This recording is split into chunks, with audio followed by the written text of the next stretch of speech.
মদ্যপান, ধূমপান ও মাদক সেবন স্বাস্থ্যের পক্ষে ক্ষতিকর।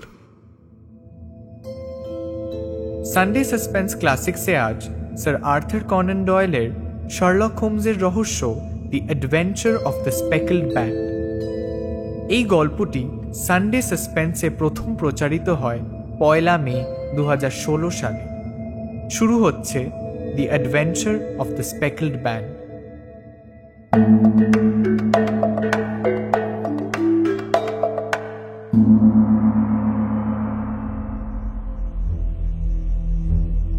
এই সেদিন আমার সব পুরনো খাতাপত্র নামিয়ে ঘাঁটছিলাম, দেখি অজস্র নোট করে রাখা, সব এক একটা কেসের নোট।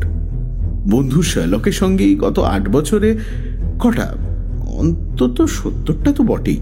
হ্যাঁ, 70টা কেসে একসঙ্গে থেকেছি, ওকে রাত দিন কাজ করতে দেখেছি, ওর বুদ্ধি খেলানোর প্রতিটা পদক্ষেপ অক্ষরে অক্ষরে পড়েছি।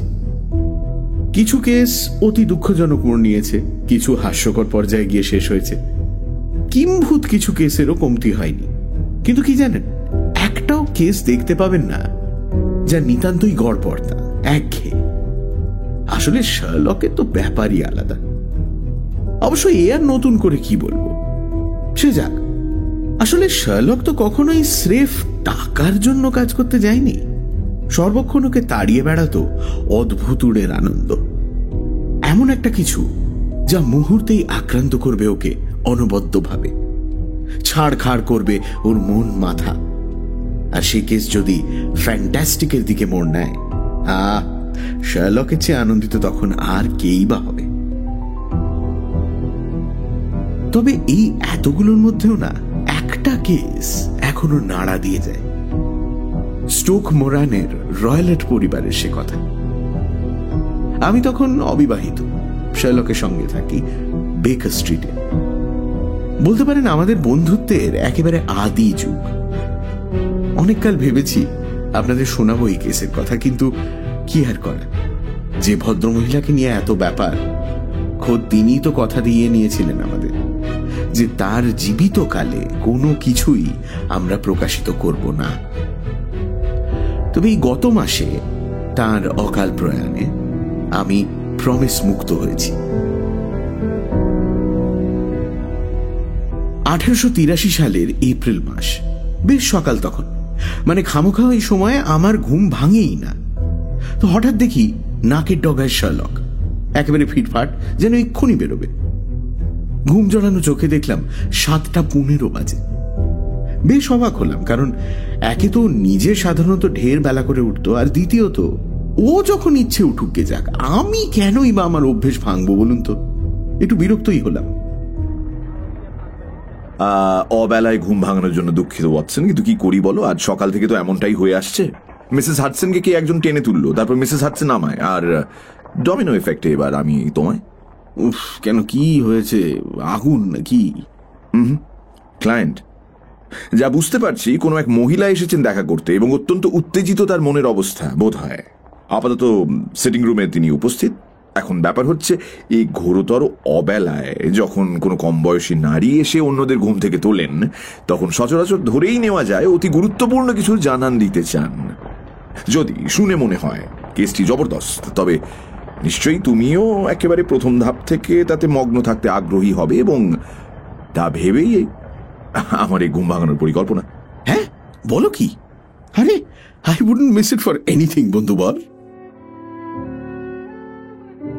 এই এক সাংঘাতিক নেশা আমার, জানেন, শার্লককে জটিলতার পরত খুলতে দেখা। উফ, এই একবার মনে হবে যেন অঙ্ক কষছে, তার পরক্ষণেই দেখবো অদ্ভুতভাবে নিজের ইন্টুইশনের উপর বিশ্বাস করে কোনো আজব খেল দেখানো। সে যাক, আমি এক লাফে বিছানা ছেড়ে জামা কাপড় পাল্টে একেবারে দৌড় লাগালাম সিটিং রুমের উদ্দেশ্যে। গিয়ে দেখি এক ভদ্রমহিলা মাথা থেকে পা অব্দি কালো ঢাকা, হ্যাঁ, এমনকি মুখটাও আড়ালেই জানলার ধারে বসেছিলেন। আমাদের দেখেই উঠে দাঁড়ালেন। গুড মর্নিং ম্যাডাম, আমি শার্লক হোমস, আর ইনি আমার বন্ধু, সহযোগীও বটে, ডক্টর ওয়াটসন। ওনার সামনে মন খুলে বলতে পারেন যা বলার। আপনার জন্য একটু কফি বলি? বেশ কাঁপছেন তো আপনি, একটু ফায়ার প্লেসের কাছটায় এগিয়ে আসুন না। এই কাঁপুনি শীতের নয়, তবে ভয় মিস্টার হোমস। ভয়, আতঙ্ক। ছেড়ে দিন ভয়। সব ঠিক করে দেওয়া যাবে। নিশ্চিন্ত থাকুন, সকালে ট্রেন ধরে এলেন, তাই তো? আপনি আপনি আমায় চেনেন তাহলে?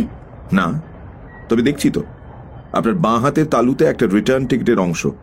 বেশ আর্লি বেরিয়েছেন নিশ্চয়ই। তারপর একটা ডগ কাটে করে স্টেশনে পৌঁছবার আগে এলেন বেশ অনেকটা রাস্তা, রাইট? আপনি কি করে, মানে? হ্যাঁ, কিন্তু কোনো রহস্য নেই এতে ম্যাডাম, সহজ তো। ওই যে আপনার জ্যাকেটের বাঁ হাতের কাছটায় অন্তত 7 জায়গায় কাদার ছিটে, সদ্য লাগা, তাই না? কোনো ডগ কাট ছাড়া এমন প্রবল কাদা ছিটবে আর কি, বলুন না। আপনি নির্ঘাত চালকের বাঁ দিকটায় বসেছিলেন। জানি না কি করে জানলেন, কিন্তু হ্যাঁ, ইউর রাইট। ভোর 6টা নাগাদ বেরিয়েছি। লেদারহেডে পৌঁছলাম মিনিট 20-তে। তারপর প্রথম ট্রেন ধরেই ওয়াটারলু এলাম। বিশ্বাস করুন, আর পারছি না, আমি পাগল হয়ে যাব এবার। কার কাছে যাব? কেউ তো নেই। আর যে বেচারি আছে সে যত্ন করে আমায়, খেয়াল রাখে আমার, সেই বা কি করবে আর? মিসেস ফ্যারিন্টোসের কাছে আপনার নাম শুনেছি, মিস্টার হোমস। আপনি তো তাকে বিপদের দিনে খুব সাহায্য করেছিলেন। আমায় এই নিকষ অন্ধকার থেকে বের করতে পারবেন না? হ্যাঁ, সত্যি বলতে এই মুহূর্তে আমার ক্ষমতা নেই, কিন্তু বিশ্বাস করুন, মাস দেরিকের মধ্যে অবস্থা বদলে যাবে। আমার বিয়ে হবে, আর্থিক অবস্থার কিছুটা উন্নতি হবে, টাকা কড়িও আসবে। আমি আপনার বিশ্বাস ভঙ্গ করব না, কথা দিচ্ছি। ফ্যারেন্টোস, ইয়েস, মনে পড়েছে। ওই একটা ওপেল টিয়ারা সম্বন্ধিত কেস ছিল, রাইট? ওয়াটসন, তোমার সঙ্গে আলাপ হওয়ার বহু আগের ব্যাপার এটা। দেখুন ম্যাডাম, আপনার বন্ধুর ক্ষেত্রে যে মনোযোগ দেখিয়েছিলাম হুবহু তাই আপনার বেলায়ও হবে। আর পারিশ্রমিকের কথা বলছেন, আমার এই কর্মক্ষেত্রই তো আমার পারিশ্রমিক। এর চেয়ে বড় পুরস্কার আর কোথায় পাবো? তবে আমার সমস্ত খরচাপাতি যদি আপনি একান্তই মিটিয়ে দিতে চান, তা নয় দেবেন সুবিধে মতো। কিন্তু সেসবের আগে প্লিজ বলুন, সমস্যাটা কোথায়? সমস্যা আসলে আমার এই যাবতীয় ভয়, আতঙ্ক এমন এক ভেগ অস্পষ্ট ভাবনার উপর দাঁড়িয়ে যে অন্যদের হয়তো এই সব আমার প্রলাপ মনে হবে। এমনকি একমাত্র যাকে আমি বিশ্বাস করি, আমার সবটা বোঝাতে পারি, সেও এসবকে এক নার্ভাস মহিলার অত্যুক্তি ধরে নিয়েছে। মুখের ওপর বলেনি ঠিকই, কিন্তু ওর ভঙ্গিমা স্পষ্ট। ও যেভাবে আমায় বোঝাতে চায় যেন শান্ত করছে, বুঝিয়ে সুঝিয়ে। কিন্তু মিস্টার হোমস, আমি তো শুনেছি আপনি মানুষের অন্তর পড়ে নিতে পারেন অনায়াসে, বুঝে নিতে পারেন পরতে পরতে জমা অসংখ্য অশুদ্ধ আস্তরণ। আমি শুনছি ম্যাডাম, প্লিজ। আমি হেলেন স্টোনার, থাকি আমার সৎ বাবার সঙ্গে, যিনি স্টোকমোরনের রয়লেট পরিবারের শেষতম বংশধর। সারের পশ্চিমের সীমান্ত ঘেঁষাই পরিবার, ইংল্যান্ডের প্রাচীন স্যাক্সন পরিবারের অন্যতম। নামটা তো চেনা আমার। এই পরিবার এককালে গোটা ইংল্যান্ডের ধনীতম পরিবারের মধ্যে গণ্য হতো।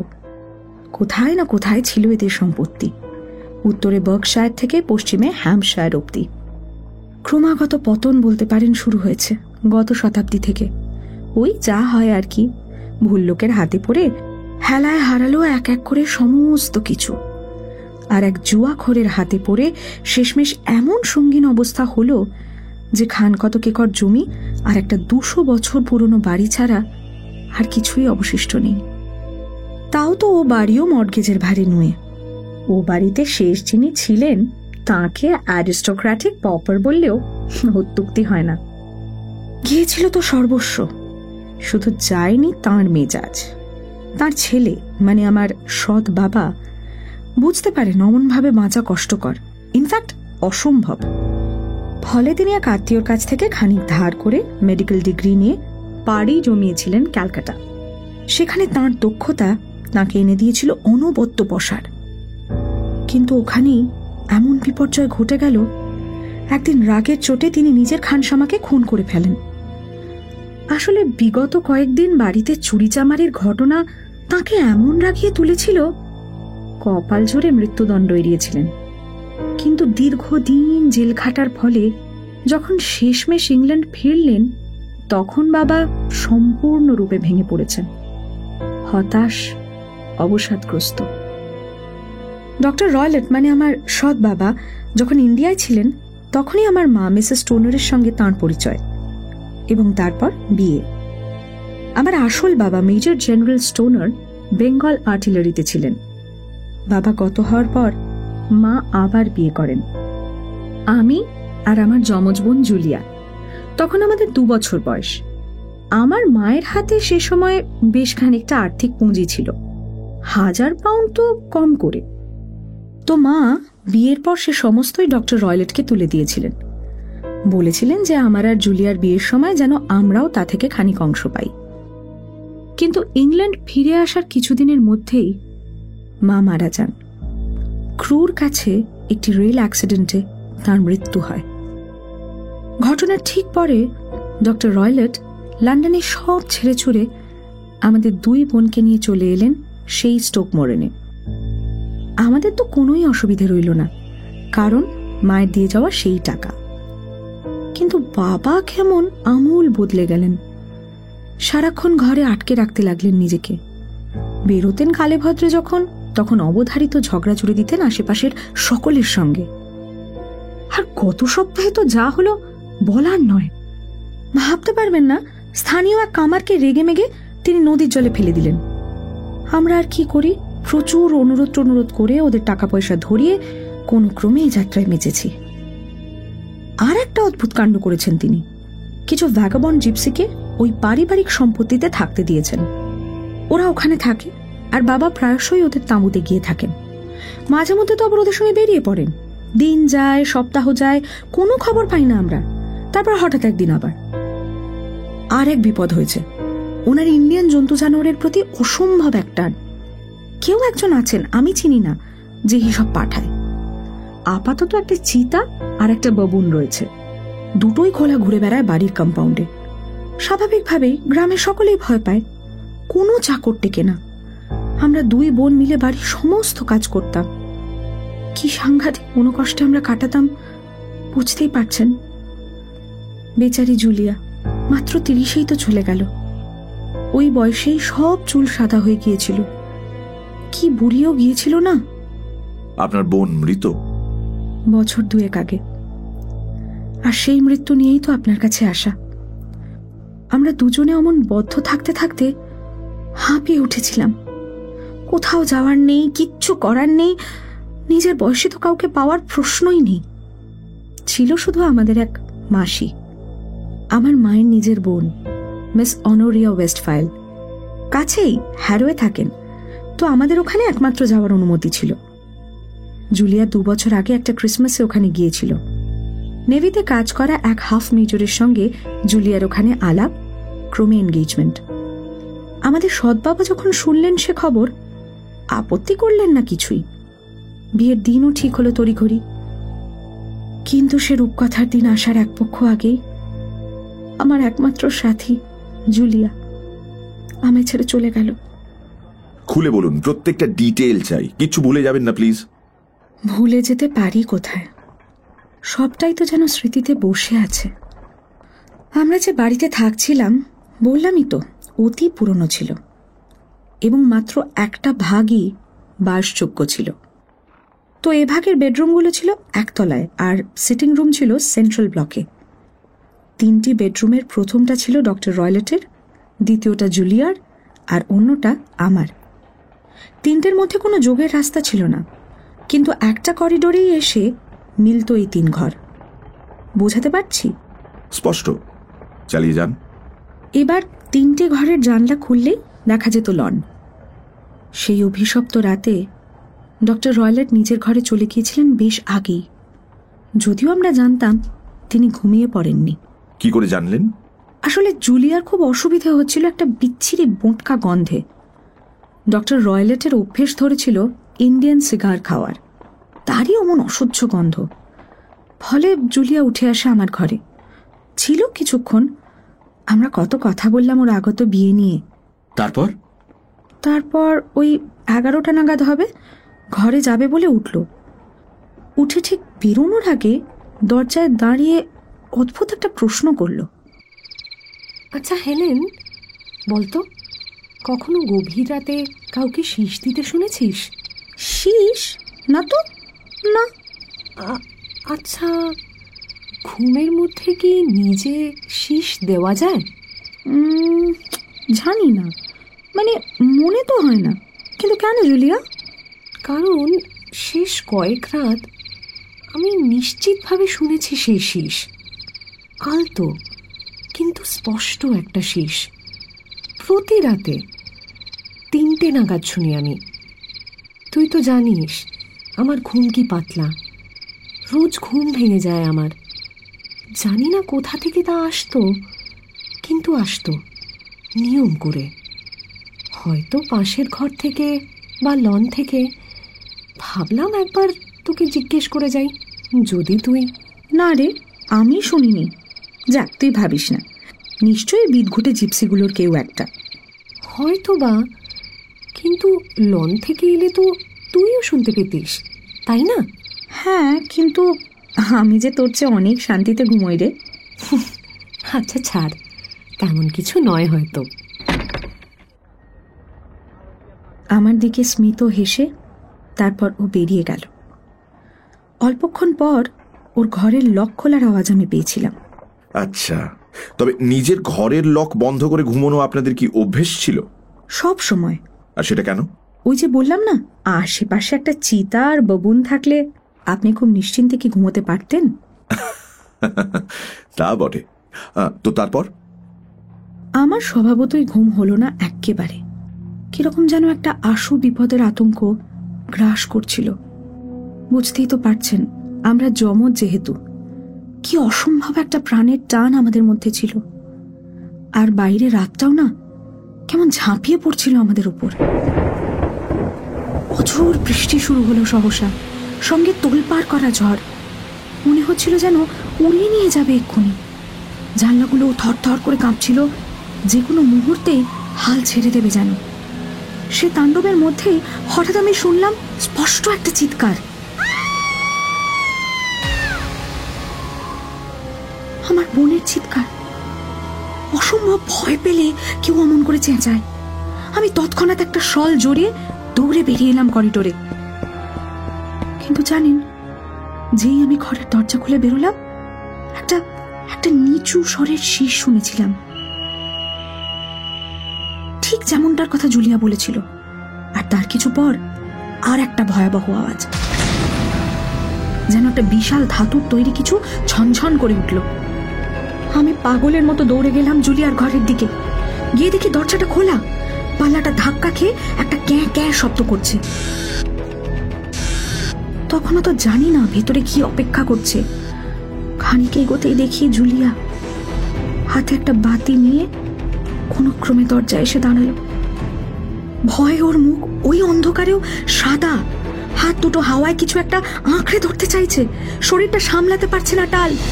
আমি দৌড়ে গিয়ে ওকে জড়িয়ে ধরলাম, কিন্তু ততক্ষণে ওর আর বিন্দু মাত্র দাঁড়াবার ক্ষমতা নেই। যন্ত্রণায় কাতরাচ্ছিল আমার বোন।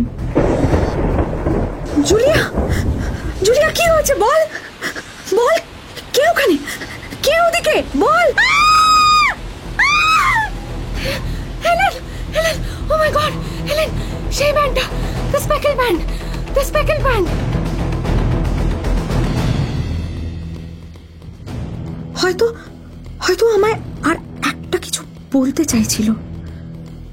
একবার ডক্টর রয়লেট, মানে আমাদের সৎ বাবার ঘরের দিকে আঙুল তুলে কি যেন একটা দেখাতেও চাইল, কিন্তু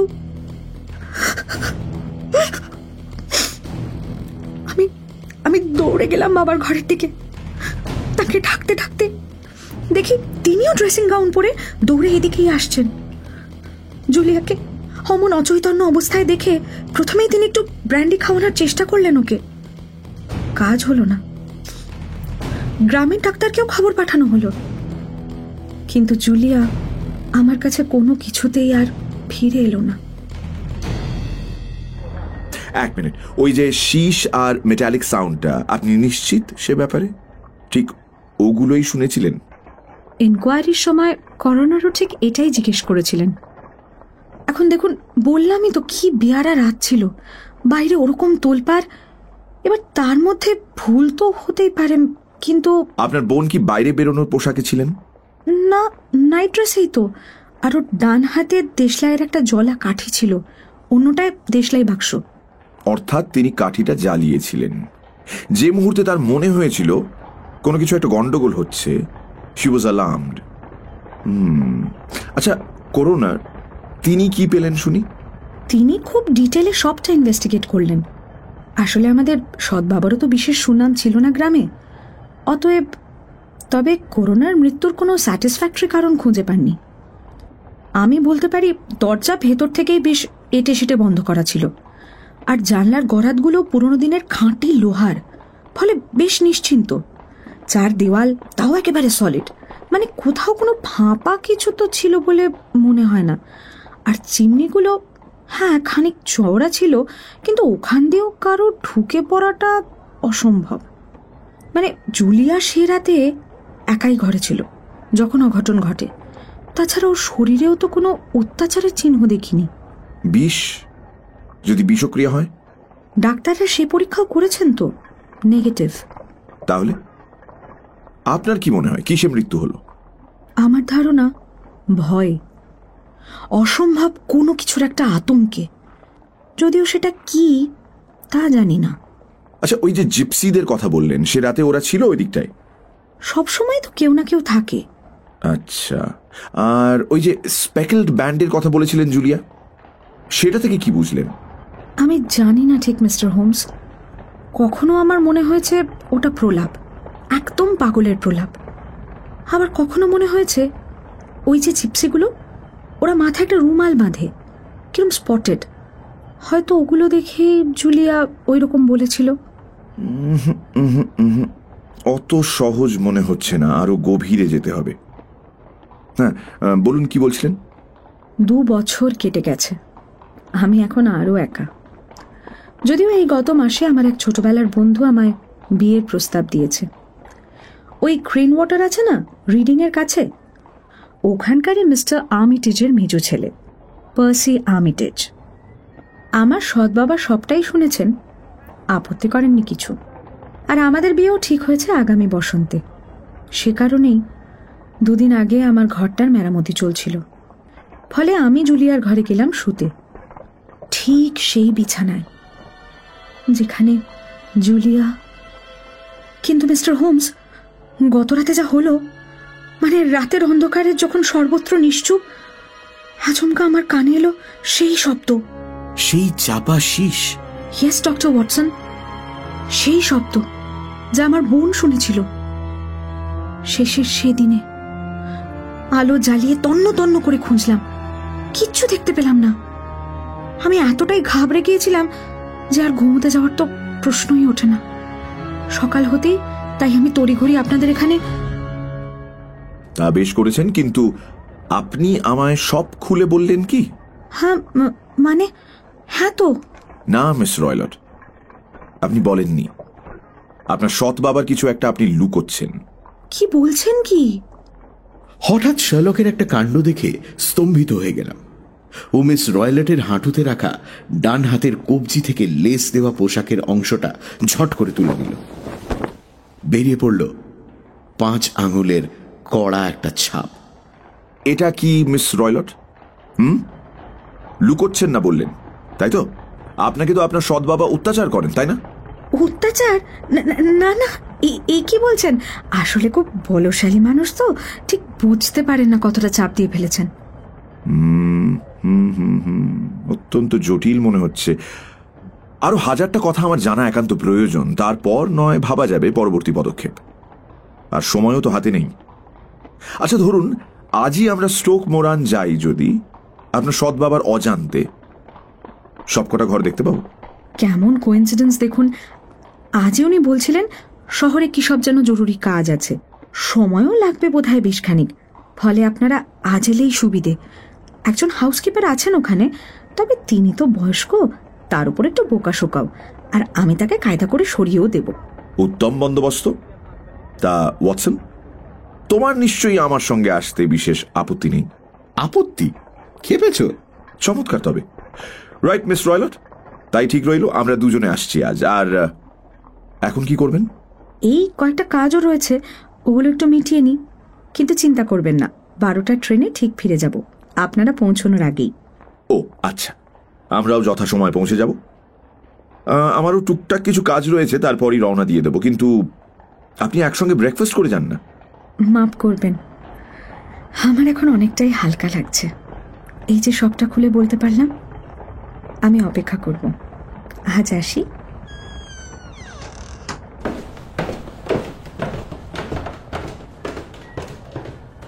তা বন্ধু ওয়াটসন, কি বুঝছো? বেশ জটিল আর পেঁচানো কেস তো। সে আর বলতে। কিন্তু মহিলা যেমন বললেন, জানলা দরজা সব বেশ সুরক্ষিত ছিল, আর দেওয়ালও যখন একেবারে সলিড, তার অর্থ এই যে জুলিয়া মৃত্যুর সময় একেবারে একা ছিল ভেতরে। তাহলে ওই রহস্যময় শীষ আর জুলিয়ার শেষ কথাগুলো, স্পেকলড ব্যান্ড, তার কি মানে করবে ওয়াটসন? কিছুই মাথায় ঢুকছে না। মানে হতে পারে যদি তুমি পরপর কয়েকটা সূত্র জুড়ে নাও। প্রথমত, মাত্র রাতেই পাওয়া শীষের শব্দ, তারপর ওই জিপসিদের উপস্থিতি, ওদের সঙ্গে ডক্টর রয়লটের সখ্য। আবার ধরেই নেওয়া যেতে পারে যে ডক্টর রয়লট কিছুতেই চাননি মেয়ে বিয়ে করে চলে যাক। তারপর ধরো ওই মেটালিক আওয়াজ যা জুলিয়া শুনেছিলেন, নিশ্চিতভাবে ওটা কোনো একটা শাটার পড়ার আওয়াজ। অবশ্য অত ভেবে কাজ কি, ওখানে না গিয়ে পড়লে তো কোনো খেয়েই ধরতে পারবো না। তাহলে ওই জিপসিরা কি করছিল? জানি না ওয়াটসন, আই ডোন্ট নো। আমার কিন্তু তোমার এই থিওরিটা মোটেই পোষাচ্ছে না। আমারও বিশেষ না ওয়াটসন, আর তাই তো আমরা আজ স্টোক মোরান যাচ্ছি। গিয়ে একবার সবটা দেখি, মতলবটা কি, ফেটেল কিছু নয় তো নাকি? আবার এখন কোন মক্কেল উদয় হলেন? হঠাৎ দেখি দরজা ঠেলে সত্যিই এক অপরিচিত ঢুকে এলেন। ইনফ্যাক্ট দরজা ঠেলে বলার চেয়ে দরজা ভেঙে বলাটা বোধহয় সমীচীন হবে। যিনি এলেন তার শরীর স্বাস্থ্য বেশ জবরদস্ত, পরনে অদ্ভুত একরকম পোশাক, বলতে পারেন শহুরে ও গ্রাম্যর এক মিশেল। মাথায় হ্যাটটা এমন লম্বা যে আরেকটু হলেই দেওয়াল ছুঁত, মুখে হাজারটা ভাঁজ, আর যেন সূর্যের তাপে পুড়ে হলুদ মুখশ্রী, চোখে স্পষ্ট কোনো দুরভিসন্ধি। আপনাদের কোনজন হোমস? কে হোমস? হ্যাঁ, এই যে আমি, বলুন। আমি doctor Grimesby Roylott of Stoke Moran. Right, বসুন। বিশ্বাস করুন, আমি কিন্তু কোনো রকম মানে কোনো বাজে কিছু করিনি। আমার সৎ মেয়ে এখানে এসেছিল, আমি খবর পেয়েছি। কি কি কি কি বলেছে আমার নামে? হ্যাঁ, কি বলে গেছে? হ্যাঁ, কি বলেছে? জমিয়ে ঠান্ডা পড়েছে এবার। এই সময় এতটা জেনারেলি। আমার নামেও কি বলেছে? কি বলে গেছে? কিন্তু আমি তো শুনেছি এবার বেশ ঢালাও ফুল হবে। ও, আমায় রাগিয়ে তুলবেন? হ্যাঁ, আমি হাড়ে হাড়ে চিনি আপনাকে, স্কাউন্ড্রেল কোথাকার। নাম শুনেছি আগে, শার্লক হোমস, যে সব ব্যাপারে নাক গলায়, যে কথা নেই বার্তা নেই, রহস্য খুঁজে বেড়ায়। স্কটল্যান্ড ইয়ার্ডের সঙ্গে খুব দহরম মহরম, তাই না? বেশ সরেশ মানুষ তো আপনি। তা বেরোবেন যখন দয়া করে দরজাটা ভালো করে ভেজিয়ে দেবেন, রাইট? কথা এখনো শেষ হয়নি হোমস, আর ফালতু নষ্ট করার সময়ও না আমার নেই। আমি জানি হেলেন স্টোনার এখানে এসেছিল। শুধু একটাই কথা মনে করিয়ে দিতে চাই মিস্টার হোমস, আমার ব্যাপারে নাক গলাবেন না, বুঝেছেন? কারণ আমি কিন্তু সাংঘাতিক সর্বনেশে। খেয়াল রাখবেন যেন ভবিষ্যতে আমার খপ্পরে না পড়েন।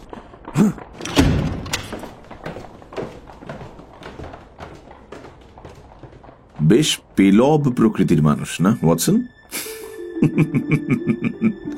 শারীরিকভাবে আমি ভদ্রলোকের মতো সুঠাম নই হয়তো, কিন্তু একবার যদি নাগালে পাই না, বুঝিয়ে দেব আমার খপ্পরে পড়লেও যে কি নাকানি চোবানি খেতে হয়। সে যাক, আশা করি হেলেন নিজেকে এমনভাবে ট্রেসড হতে দিয়ে কোনো গন্ডগোলে পড়বেন না। তবে এই ভদ্রলোক এখানে হানা দেওয়ায় একটা লাভ হলো জানো, আমাদের ইনভেস্টিগেশন একটা দিশা পাবে মনে হচ্ছে। গুড। আপাতত কিছু একটা খাওয়া যাক, তারপর আমি ডক্টরস কমন্সে একবার ঢু মারবো, যদি এই ডক্টর রয়লট সম্পর্কিত কিছু পেয়ে যায়।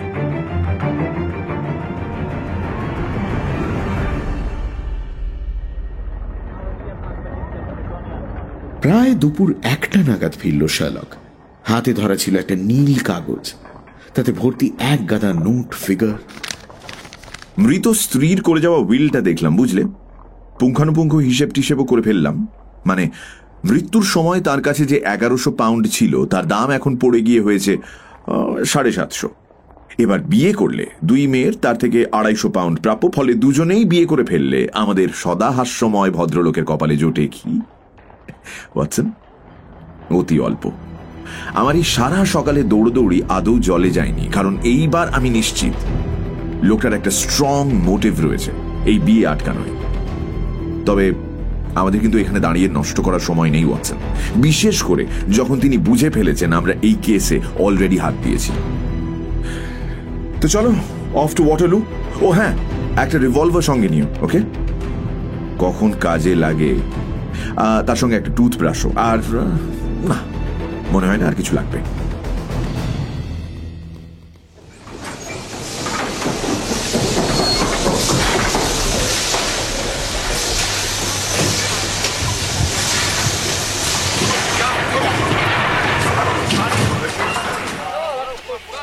ওয়াটারলু স্টেশন তো পৌঁছলাম বেশ তাড়াতাড়ি। গিয়েই লেথারহেডের দিকে একটা ট্রেনও পেয়ে গেলাম। সেখানে নেমে একটা ঘোড়ার গাড়ি ভাড়া করে আমরা 2 বন্ধু চললাম স্টোকমোরান। সারি কাউন্টির অপূর্ব মনোরম রাস্তা পেরিয়ে প্রায় 4-5 মাইল যেতে হলো আমাদের। আকাশে বেশ তুলোর মেঘ, আবার নরম একরকম সূর্যও রয়েছে। হাওয়ায় সদ্য ভেজা মাটির গন্ধ। সব মিলিয়ে আসন্ন বসন্তের অমন্য মোহময় আবেশ দুর্দান্তই লাগছিল। অদ্ভুত লাগছিল, কারণ ওই সুন্দর পরিবেশে আমরা কি করছিলাম না এক রহস্যের পিছে ধাওয়া। স্ট্রেঞ্জ না? প্রায় সারা রাস্তাটাই শার্লক মাথার টুপিতে চোখ ঢেকে, বুকে থুতনি ঠেকিয়ে মনে মনে 1000টা অঙ্ক কষে গেল আমি জানি। তারপর হঠাৎ আমার কাঁধে টোকা মারল। ওই দেখো, স্টোকমোরান। হ্যাঁ স্যার, ডক্টর গ্রিমসবি রয়লেটের বাড়ি। ওখানে আমাদের একটা মেরামতির কাজ চলছে আসলে। ও তাই? ওই যে দেখুন গ্রামটা দেখতে পাচ্ছেন, ওই যে বাড়িগুলো। কিন্তু রয়লেটদের বাড়ি যেতে হলে আপনারা বরং এই মাঠের পাশের ফুটপাথটা ধরুন, শর্টকাট হবে। ওই যে দেখুন একজন মহিলা হাঁটছেন, দেখতে পাচ্ছেন? ওটা মিস স্টোনার না? বেশ, আপনি যেমনটা বলছেন তেমনটাই করি। ওয়াটসন, চলো তাহলে। আচ্ছা, আপনাকে যেন কত দেব? ভাড়া মিটিয়ে আমরা হাঁটা লাগালাম। নিজেদের আর্কিটেক্ট সাজানোটা জরুরি ছিল, বুঝলে? ওই বাড়িতে কাজ চলছে আমাদের, এটা না বললে কত রকম কথা যে বানিয়ে বলা শুরু হবে, ভাবতে পারছো Watson? Good afternoon miss stoner. কি বলেছিলাম না ঠিক সময় পৌঁছে যাব? উফ, আপনাদের অপেক্ষাতেই তো বসে আছি সেই কখন থেকে। আসুন আসুন, আই এম সো হ্যাপি। আচ্ছা, এদিককার খবরও ভালো। ডক্টর রয়লেট শহরে গেছেন কাজে, সন্ধ্যের আগে ফিরবেন বলে তো মনে হয় না। তার সঙ্গে সাক্ষাতের সৌভাগ্য আমাদের ইতিমধ্যেই হয়েছে মিস স্টোনার। কি মানে মানে উনি আমায় ফলো করেছেন? তাই তো মনে হচ্ছে। কি সাংঘাতিক মানুষটা! উফ, এবার কি করব? ফিরে এসে তো জিজ্ঞেস করবেই। সে বোকামি মনে হয় না তিনি করবেন, কারণ তিনি ভালো করেই জানেন এই কেসে তার পেছনে লেগেছে যে সে চলে পাতায় পাতায়। আর একান্তই যদি তিনি ভায়োলেন্ট হয়ে ওঠেন তাহলে আপনাকে হ্যারোতে আপনার মাসির কাছে পৌঁছবার ব্যবস্থা করতে হবে। আচ্ছা, সেসব পরে দেখা যাবে। আপাতত যেটুকু সময় হাতে পাচ্ছি সদ্ব্যবহার করা উচিত। চলুন ঘরগুলো দেখি।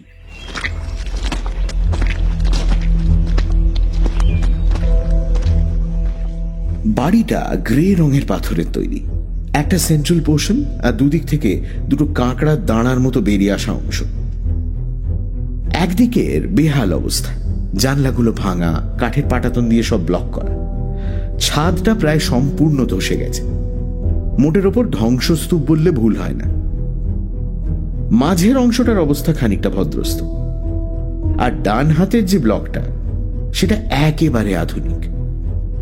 জানলায় পরিপাটিভাবে ব্লাইন্ড লাগানো, নীল ধোঁয়া বেরোচ্ছে চিমনি দিয়ে, মানে স্পষ্ট বোঝা যায় এখানেই রয়লেটরা থাকেন। মেরামতির কাজ চলছিল বটে, অংশ বিশেষে কিছু ভাঙা মইটই লাগানো, কিন্তু কোনো মানুষ চোখে পড়ল না। শার্লক আগাছায় ভর্তি লনটা ঘুরে দেখল, জানলার বাইরের অংশটাও বেশ মনোযোগ দিয়ে পরীক্ষা করল। তারপর একটা ঘরের বাইরে দাঁড়িয়ে কি একটা ভেবে, এটাই নিশ্চয়ই আপনার শোয়ার ঘর ছিল, জুলিয়ার পাশেরটায়, আর ডক্টর রয়লটের চেম্বারটাও তো এই পাশেই, তাই তো?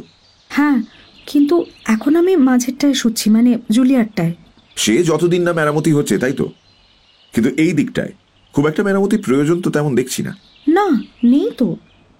আমার তো বদ্ধমূল ধারণা আমাকে আমার ঘর থেকে সরানোর জন্যই এসব করা। আহা, দ্যাট ইজ সাজেস্টিভ। আচ্ছা, এবার এই সরু অংশের উল্টো দিকেই একটা করিডর, 3টে ঘর থেকে বেরিয়েই যেখানে এসে পড়া যায়। আচ্ছা, এদিকে তো ঘরের জানলাগুলো আছে, তাই তো? ও দিয়ে কেউ গলে বেরোতে পারবে না।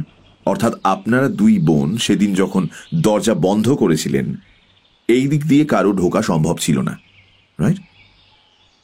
এক কাজ করুন তো, একটু আপনার ঘরে গিয়ে এই করিডরের দিককার জানলাগুলো খুলে রাখুন, কিন্তু শাটারটা কষে বন্ধ করে দিন।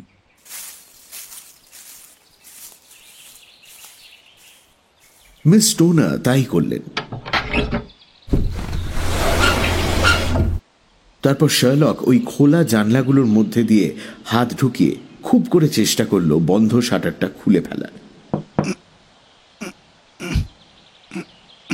কিন্তু কোনো কাজ হলো না। আসলে একটা ছুরি ঢুকিয়েও যে ছিটকিনিটা খুলবে সেটুকু ফাঁকও নেই। দরজার কবজাগুলো বেশ নেড়ে চেড়ে দেখল শার্লক। আরও ভাবতে হচ্ছে ওয়াটসন, শাটারগুলো যদি কেউ ভালো করে বন্ধ করে রাখে, সত্যি কারো গোলে ঢোকা অসম্ভব। এবার ভেতর থেকে দেখাটা দরকার। একটা ছোট্ট সাইড ডোর দিয়ে হোয়াইট ওয়াশ করা করিডোরে এসে হাজির হলাম আমরা। পাশাপাশি 3খানা বেডরুম। শার্লক শটান সেই ঘরটাতেই গিয়ে ঢুকল যা আপাতত হেলেন স্টোনার ব্যবহার করেন, যা আসলে সেই ঘর যেখানে জুলিয়া মারাত্মক কোনো এক অভিজ্ঞতার সম্মুখীন হয়েছিল।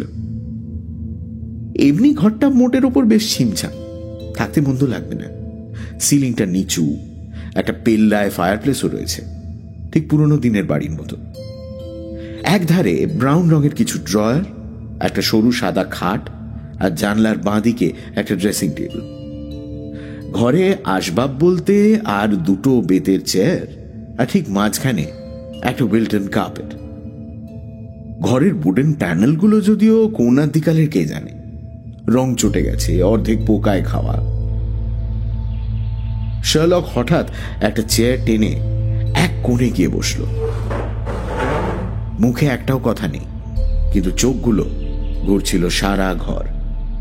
আমি জানি মানুষ চোখে সবটা তুলে রাখছে সে। খাটের পাশে টাঙানো একটা ঘন্টার দড়িতে ওর নজর পড়ল। দড়ির ট্যাসেলটা বালিশের গায়ে গিয়ে পড়েছে। এটা দিয়ে কি হয়? ওই হাউসকিপারকে ডাকার জন্যে। দেখে তো মনে হচ্ছে খুব পুরনো নয়। না, নয় তো বটেই, এই ধরুন বছর 2 আগে লাগানো। আপনার বোন চেয়েছিলেন বোধহয়। না, তা ঠিক নয়, কখনো শুনিনি ওকে ব্যবহার করতে। আর তাছাড়া আমরা যখনই কিছু চাইতাম নিজেরাই ব্যবস্থা করে নিতাম। খামোখা এখানে এইভাবে একটা মজবুত ঘন্টার দড়ি অযথা লাগানো। ঠিক আছে, দেখে নিচ্ছি। আচ্ছা, আমায় একটু অনুমতি দিন, ভালো করে ঘরটা দেখতে হবে।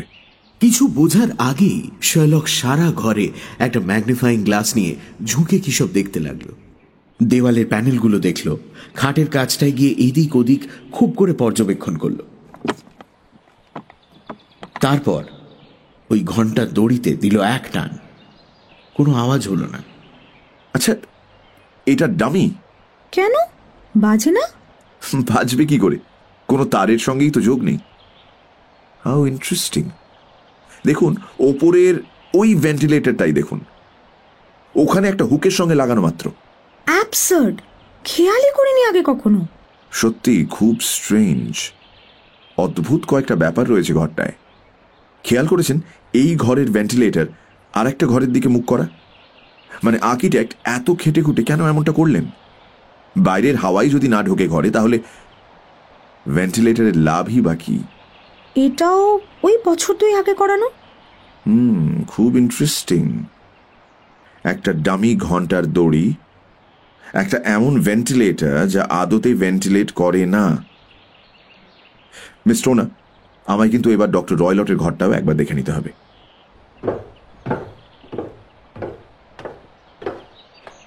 ডক্টর গ্রিমসবি রয়লেটের চেম্বারটা হেলেন জুলিয়ার ঘরের চেয়ে বেশ খানিকটা বড় ছিল, কিন্তু হ্যাঁ তেমন আড়ম্বর ছিল না।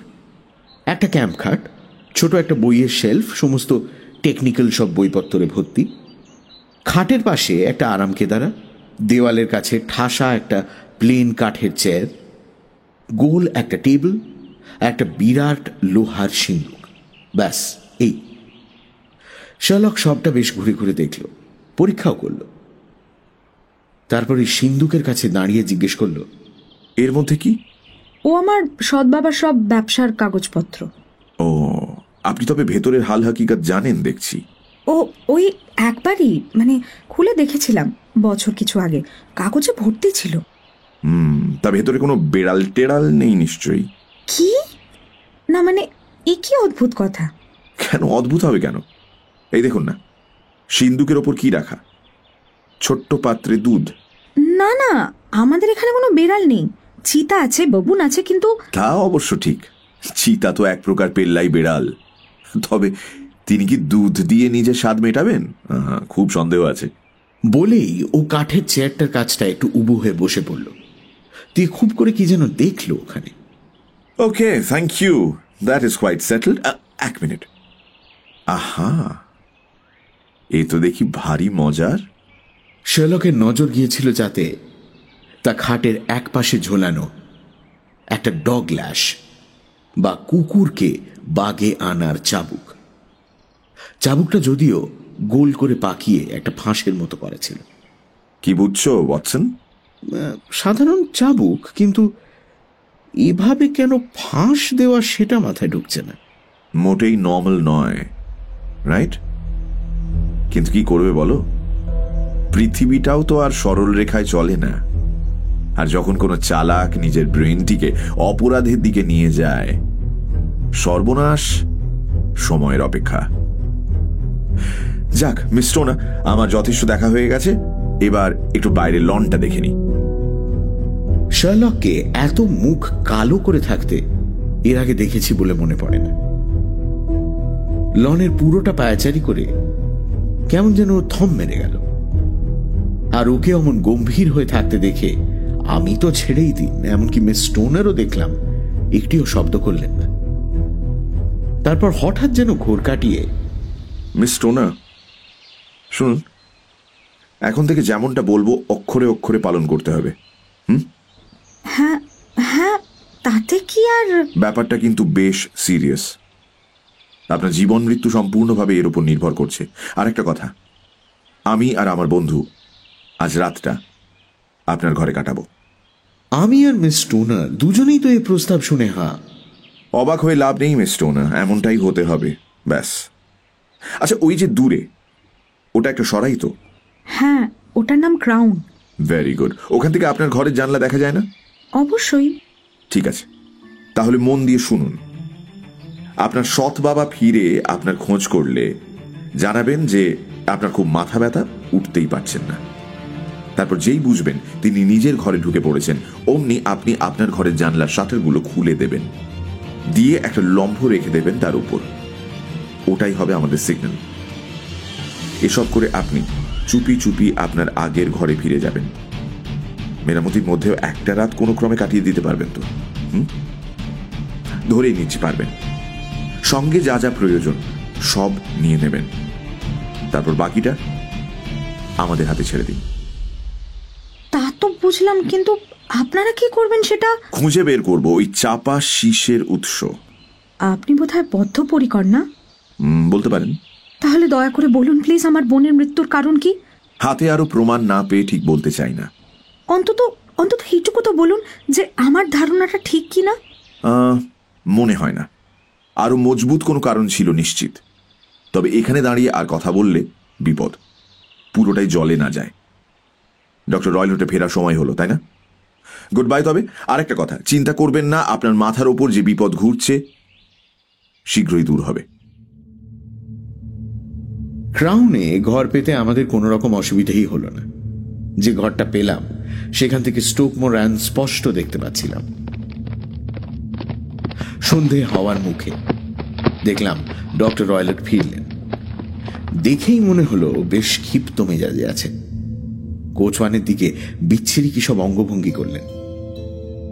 খানিক পর গাছের ফাঁক দিয়ে দেখলাম ঘরের সব আলো জ্বলে উঠল। কি জানো ওয়াটসন, আজ একটু দ্বিধাই বোধ করছি তোমায় ওখানে নিয়ে যেতে। সাংঘাতিক কিছু একটা ঘটে যেতে পারে। কোনো কাজে কি লাগতে পারি?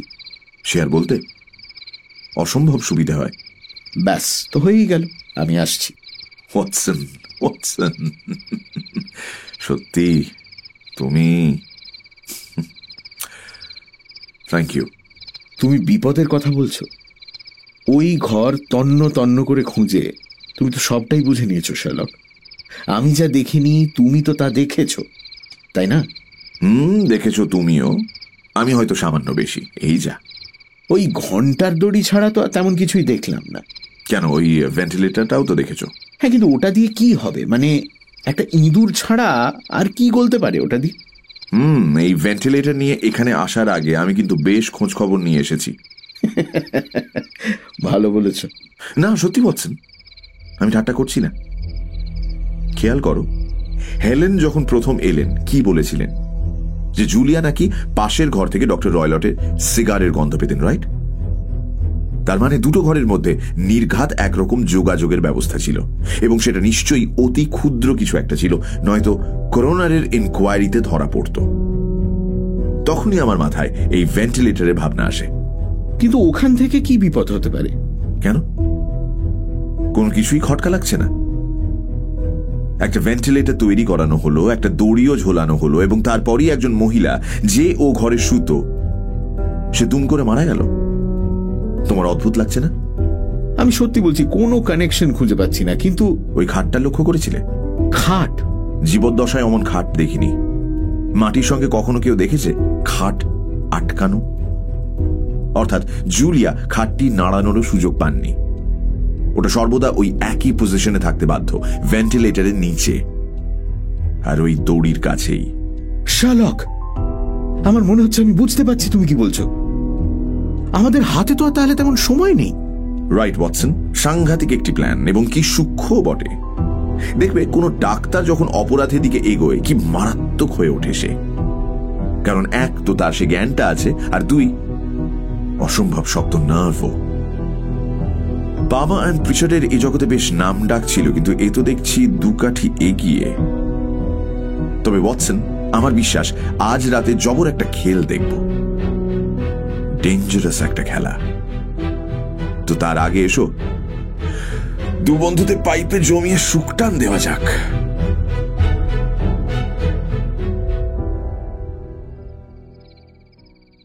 রাত 9টা নাগাদ গাছের ফাঁক দিয়ে দেখলাম ঘরের আলোগুলো একে একে নিভে গেল। সম্পূর্ণ অন্ধকার এখনো দিকটা। ঘন্টা দুয়েক পেরিয়ে গেল। তারপর ঠিক 11টা বাজার মুহূর্তে মাঝের ঘরের জানলায় একটা লম্ফ জ্বলে উঠল। ওয়াটসন, ওই তো আমাদের সিগন্যাল, চলো। বেরোনোর সময় খুব কায়দা করে শার্লক সরাইখানার মালিককে বলল এত রাতে আচমকা বেরিয়ে যাওয়ার কারণ। আমাদের নাকি এক অতি পরিচিতের বাড়ি রয়েছে ওই পাশেই, এবং তার কাছ থেকে আজ রাতটা কাটানোর আমন্ত্রণ এসেছে হঠাৎ, অগত্যা। রাস্তা যথারীতি শুনশান, ঠান্ডাও পড়েছে জমিয়ে। চোখে মুখে এসে লাগছিল বেশ। কোন রহস্য কিনারায় আমরা চলেছি কে জানে। সামনে আপাতত শুধু একটা লম্ফের শিখা। কম্পাউন্ডে ঢুকে পড়লাম সহজেই। পুরনো কালের দেওয়াল, অতএব একগাদা ফাঁক পুকুর। আমরা লন পেরোলাম, পেরিয়ে যেই না জানলা দিয়ে টপকে ভেতরে ঢুকতে যাব, কোথা থেকে একটা অদ্ভুত জীব আমাদের সামনে দিয়ে লাফিয়ে লনে এসে পড়ল। তারপর কেমন বিকৃত হাত পা নিয়ে মিলিয়ে গেল অন্ধকারে। চমৎকার বাড়ি কিন্তু, কি বলো?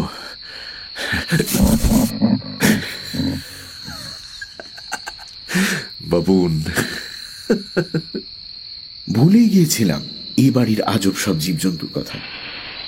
হঠাৎ মনে হলো এই রে, এবার যদি চিতাটাও লাফিয়ে ঘাড়ে ওঠে। ফলে শার্লকের দেখা দেখি যেই না আমরা পা টিপে টিপে বেডরুমে প্রবেশ করতে সক্ষম হলাম, হাঁপ ছেড়ে বাঁচলাম। শার্লক নিঃশব্দে জানলা শাটারগুলো ভেজিয়ে দিল, লম্ফটা এনে টেবিলে রাখল, তারপর আমার কানের কাছে মুখ আনলো। একটা শব্দ আমাদের সর্বনাশ ডেকে আনতে পারে, কিন্তু সাবধান, আলো নিভিয়ে বসবো আমরা, নয়তো ওই ভেন্টিলেটর দিয়ে মক্কেল দেখে ফেলতে পারে। আর শোনো, খবরদার ঘুমিয়ে পড়ো না, কারণ তোমার জীবন ওই ঘুম বা না ঘুমের উপর নির্ভর করছে। পেস্টেলটা হাতে রেখো, যে কোনো সময় লাগতে পারে, রাইট? আমি ওই খাটটার ধারে বসছি, তুমি যাও ওই চেয়ারে। আমি রিভলভারটা টেবিলে রাখলাম, আর শার্লক দেখলাম সঙ্গে একটা ছড়ি এনেছিল, সেটা খাটে রাখলো। তার পাশে ওই একটা দেশলাই বাক্স আর মোটা একটা মোমবাতি রাখলো। লম্ফটা নিভিয়ে তারপর আমরা সম্পূর্ণ অন্ধকারে মিশে গেলাম। কতক্ষণ যে অমন ভয়াবহ আবহে আমরা বসেছিলাম খেয়াল নেই। নিঃশ্বাস বন্ধ রেখে আমরা অপেক্ষা করছিলাম কোনো এক সাংঘাতিক বিপদ ঘটার। আমার বন্ধু আমার চেয়ে অল্প দূরে বসে, কিন্তু আমি ওকে দেখতে পাচ্ছিলাম না। তবু আমি নিশ্চিন্ত ও অতন্দ্র প্রহরীর মতো জেগেছিল। বাইরে থেকে রাত পাখিদের ডাক আসছিল। একবার তো জানলায় ভয়ানক একটা চাপা গর্জনও শুনলাম। চিতাটি যে বহাল তবিয়তে ঘুরে বেড়াচ্ছে তাতে কোনো সন্দেহ নেই। দূরে কোথাও ঢং ঢং করে ঘড়ি সময় জানাচ্ছিল। 12টা, 1টা, 2টো, তারপর 3টে পেরিয়ে গেল। আমরা অপেক্ষমান। তারপর হঠাৎ একটা ঝলক, ভেন্টিলেটর থেকে কিছুটা আলো এসেই চলে গেল। আমরা তেল ও কোনো এক ধাতু পোড়ার একটা কড়া গন্ধ পেলাম। কেউ একটা পাশের ঘরে লম্ফ জ্বালিয়েছে। তারপর আবার সব চুপ, যদিও গন্ধটা আরো কড়া হতে লাগলো। কতক্ষণ হবে, অন্তত আধ ঘন্টা তো বটেই। আমরা বসে রইলাম কিছু একটা শোনার অপেক্ষায়। তারপর আচমকা একটা শব্দ পেলাম, মিহি একটা শীষ। কেটলি থেকে যেন বাষ্প বেরোচ্ছে, এবং তখনই দেখি শার্লক খাট থেকে লাফিয়ে নেমে ওই বেতের ছড়িটা দিয়ে ঘন্টার দড়িটায় অসম্ভব আঘাত করল। দেখলে ওয়াটসন, দেখলে দেখলে তুমি? আমি তো কিছুই দেখতে পাইনি। আসলে শার্লক যখন দেশলাইটা জ্বাললো, আমি তখন এতটাই হতভম্ব যে কিছুই বুঝে উঠতে পারিনি প্রথমে। কিন্তু আমি একটা চাপা শীষ শুনতে পেয়েছিলাম স্পষ্ট। শার্লক যে কিসের ওপর অমন আঘাত করলো তাও বুঝতে পারলাম না। তবে শার্লকের মুখে আমি সাংঘাতিক একটা বিপদের ছায়া দেখেছিলাম। ও ভেন্টিলেটরের দিকে অদ্ভুতভাবে তাকিয়েছিল, যেন ওখান থেকেই কিছু। আর ঠিক তখনই এমন এক আর্তনাদ কানে এলো যা সত্যি বলছি জীবদ্দশায় শুনি। একই সঙ্গে যেন ভয়, দুঃখ আর রাগ মেশানো। ক্ষণে ক্ষণে তা বেড়ে চলল। অনেক পরে শুনেছি ওই চিৎকারে নাকি দূরে গ্রামেরও অনেকে ধরফড়িয়ে উঠে পড়েছিল। পিলে চমকানো সে চিৎকার বেশ কিছুক্ষণ চলার পর শেষমেশ স্তব্ধ হল। আবার নিস্তব্ধতা ঘিরে ফেলল চারপাশ। আমার চোখে মুখে তখন অসীম জিজ্ঞাসা, ইটস অল ওভার ওয়াটসন, এবং সম্ভবত শেষমেশ সব ভালোই হলো। তোমার পিস্টলটা নাও, ডক্টর রয়লটের ঘরে ঢুকবো আমরা। থমথমে মুখ নিয়ে শার্লক লম্ফটা জ্বালালো। তারপর করিডোর দিয়ে ডক্টরের চেম্বারের দিকে এগোলাম আমরা। একবার টোকা, দুবার, কেউ ভেতর থেকে কোনো উত্তর দিল না। তখন আমরা ধীরে ওই ঘরে ঢুকলাম। আমার হাতে পিস্তল ওঁচানো। ঢুকে দেখলাম টেবিলে একটা লণ্ঠন জ্বলছে তখনও। তার আলোটা গিয়ে পড়েছে ওই লোহার সিন্দুকটায়, যেটা আধ খোলা পড়ে রয়েছে। পাশের কাঠের চেয়ারে বসে ডক্টর গ্রিমসবি রয়লেট, লম্বা একটা গ্রে রঙের ড্রেসিং গাউন পরা, কোলে তার সকালে দেখা সেই চাবুকটা। সিলিং এর দিকে অদ্ভুত এক দৃষ্টি দিয়ে নিথর তার দেহ। মাথার কাছটায় দেখলাম কি যেন একটা অসম্ভব শক্ত করে জড়ানো, কিরকম হলুদ রঙের আর ব্রাউন চাকা চাকা, দ্য স্প্যাকেলড ব্যান্ড। আমি একটু এগোতেই দেখি ওই ব্রাউন চাকা চাকা জিনিসটা নড়ে উঠল, উঠে আচমকা ফনা তুলে আমাদের দিকে তাকালো। ওয়াটসন, এটা সোয়াম্প অ্যাডার, ইন্ডিয়ায় পাওয়া যায়, ভয়ানক প্রজাতি। মানুষটা কামড় খাওয়ার 10 সেকেন্ডের মধ্যে মারা গেছে। এই হয়, অন্যের জন্য গর্ত খুঁড়লে একদিন না একদিন তাতেই পড়ে মরতে হয়। প্রকৃতির নিয়ম, কি করবে বলো। সে যাক, আপাতত এনাকে নিজের বাসায় ফেরত পাঠানো যাক। চল, তারপর মিস স্টোনারকে সেফ কোথাও একটা পাঠিয়ে কাউন্টি পুলিশকে খবর দেওয়া যাক। এরপরে শার্লক বেশ দুঃসাহসিক একটা কাজ নিমেষেই করে ফেলল। মৃত রয়লেটের কোল থেকে ওই ফাঁস লাগানো চাবুকটা তুলে ও খুব সন্তর্পণে সাপের মুখে পরিয়ে দিল। তারপর তাকে লোহার সিন্দুকে পাচার করল। তারপর আর কি, যা হওয়া তাই হলো।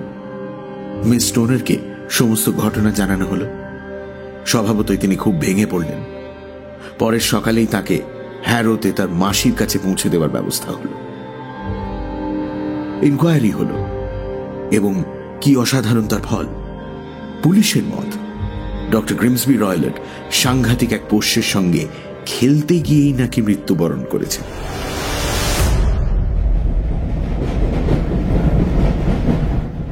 ফিরছি যখন আগামী দিন, শার্লকের কাছে পুরোটা শুনলাম। প্রথমে আমি একেবারেই ভুল পথে হাঁটছিলাম। ইনসাফিসিয়েন্ট ডেটা নিয়ে কাজ করলে যা হয় আর কি। এক তো ওই জিপসিদের উপস্থিতি, তারপর অন্ধকারে ভয়ের মুখে দেখা জুলিয়ার ওই ব্যান্ড আমাকে একেবারে অন্য ভাবনায় নিয়ে গিয়েছিল। তারপর ভালো করে ঘরটা দেখে বুঝলাম ভুল হচ্ছে কোথাও একটা। সর্বনাশ যদি আসে কারো, তবে তার দরজা বা জানলা থেকে নয়। আর তখনই আমার চোখ গেল ওই ভেন্টিলেটরের দিকে। আর ওই ফলস একটা দড়ি থাকাতেও আমার বদ্ধমূল ধারণা হলো যে এটা নিশ্চয়ই অন্য কোনো কাজে ব্যবহৃত হবে। ধরো যদি কেউ চায় ওই ভেন্টিলেটর দিয়ে কিছু একটা ঢুকিয়ে দিয়ে ওই দড়ির সাহায্যে বেয়ে নামিয়ে দেবে একেবারে খাটের ওপর, অর্থাৎ ওই দড়িটা একটা সেতুর মতো। আর ভাবো, খাটটাও কিন্তু মেঝের সঙ্গে আটকানো ছিল, মানে তুমি টেনে সরাতেও পারবে না।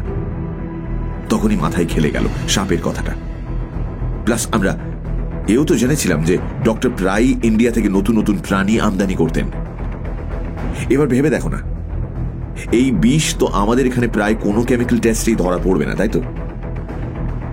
ডক্টর রয়লট ইন্ডিয়ায় অতদিন থাকার ফলে খুব ভালো করেই বুঝেছিলেন এই ব্যাপারটা। আর দেখলেই তো, একবার কামড়ালে কি দ্রুত গতিতে মৃত্যু হয়।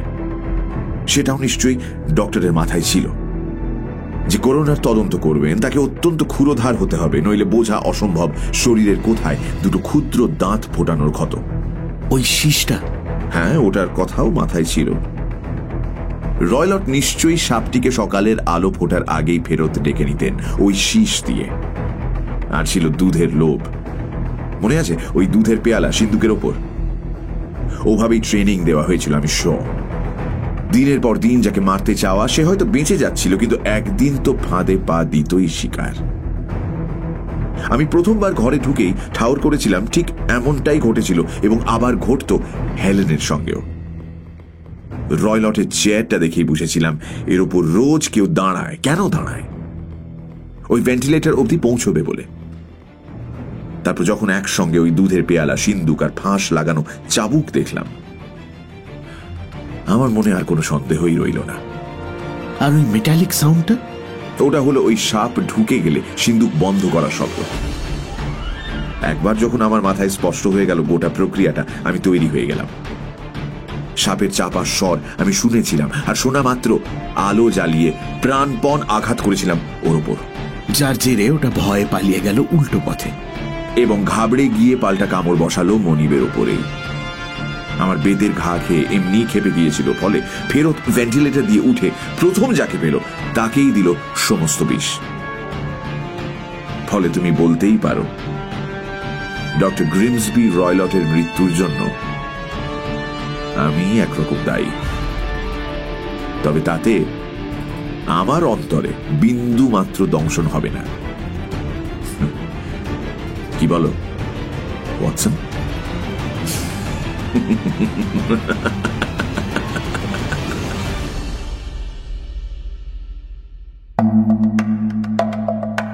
সানডে সাসপেন্স ক্লাসিক্সে আজ শুনলেন the adventure of the speckled band, রচনা স্যার আর্থার কনেন ডয়েল, অনুবাদ এবং নাট্যরূপ অনির্বাণ ভট্টাচার্য। শার্লক হোমসের চরিত্রে মীর, ওয়াটসনের চরিত্রে দীপ, অন্যান্য ভূমিকায় সোমক, শ্রী, রিয়া। শব্দগ্রহণ রিচার্ড। গল্পের সূত্রধার আমি, অর্ণব। আবহ সঙ্গীত এবং স্পেশাল এফেক্টসে সৌম্য এবং শুভ। প্রচার অলঙ্করণ গ্রিনিং ট্রি। পর্ব পরিচালনা অনির্বাণ এবং অভিষেক। সমগ্র পরিকল্পনা ও পরিচালনা ইন্দ্রাণী। শেষ হল the adventure of the speckled band. Sunday suspense আপনারা শুনতে পারেন শুধুমাত্র আমাদের অফিসিয়াল ইউটিউব চ্যানেল ও গানা অ্যাপে।